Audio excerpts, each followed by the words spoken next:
बिस्मिल्लाहिर्रहमानिर्रहीम।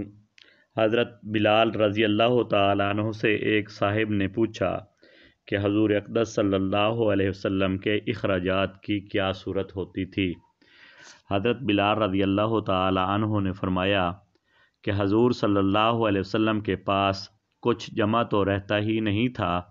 ये खिदमत मेरे सुपुर्द थी, जिसकी सूरत ये थी कि कोई मुसलमान भूखा आता तो हजूर अक़दस सल्लल्लाहु अलैहि वसल्लम मुझे इरशाद फरमा देते, मैं कहीं से कर्ज़ लेकर उसको खाना खिला देता।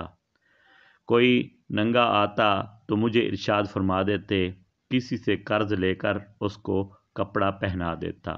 ये सूरत होती रहती थी। एक मर्तबा एक मुशरिक मुझे मिला। उसने कहा कि मुझे वुसअत और सरवत हासिल है, तू किसी से कर्ज़ ना लिया कर, जब ज़रूरत हुआ करे मुझ ही से कर्ज़ ले लिया कर। मैंने कहा, इससे बेहतर क्या होगा। उससे कर्ज़ लेना शुरू कर दिया। जब इरशाद आली होता तो उससे कर्ज़ लेकर आया करता और इरशाद वाला की तामील कर देता।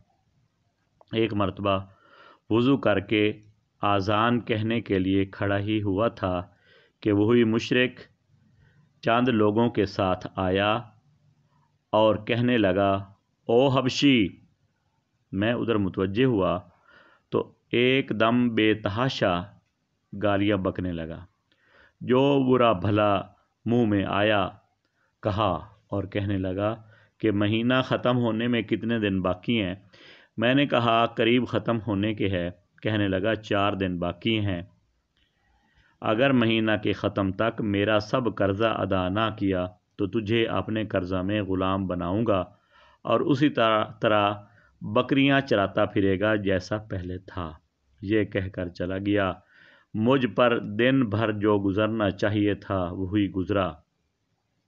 तमाम दिन रंज व सदमा सवार रहा और इशा की नमाज के बाद हजूर सल्लल्लाहु अलैहि वसल्लम की खिदमत में तन्हाई में हाज़िर हुआ और सारा किस्सा सुनाया और अर्ज़ किया, या रसूलल्लाह, ना आपके पास इस वक्त अदा करने को फौरी इंतज़ाम है, ना खड़े खड़े मैं कोई इंतज़ाम कर सकता हूँ।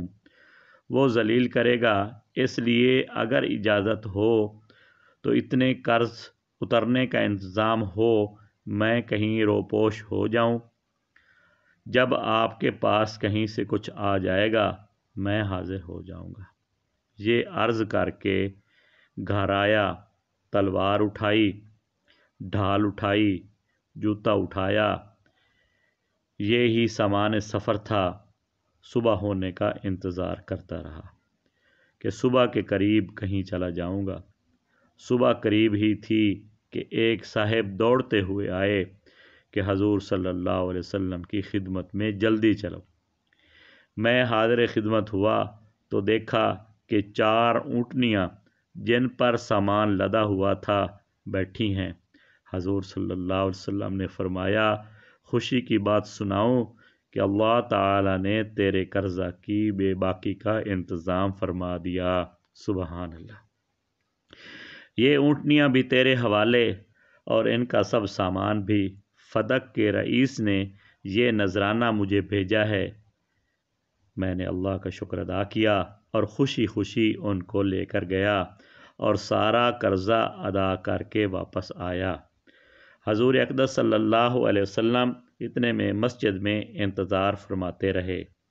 मैंने वापस आकर अर्ज़ किया कि हजूर, अल्लाह का शुक्र है, हक़ ताला शानहू ने सारे कर्जा से आपको सबक दोश कर दिया और अब कोई चीज़ भी कर्जा की बाकी नहीं। हजूर पाक सल्लल्लाहु अलैहि वसल्लम ने दरियाफ्त फरमाया कि सामान में से कोई कुछ बाकी है। मैंने अर्ज़ किया, जी हाँ, कुछ बाकी है।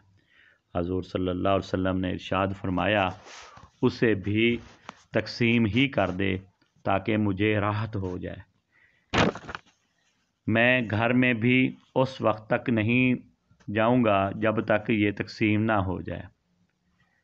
तमाम दिन गुज़र जाने के बाद इशा की नमाज से फ़रागत पर حضور اقدس صلی اللہ علیہ وسلم نے دریافت فرمایا کہ وہ بچا ہوا مال تقسیم ہو گیا یا نہیں؟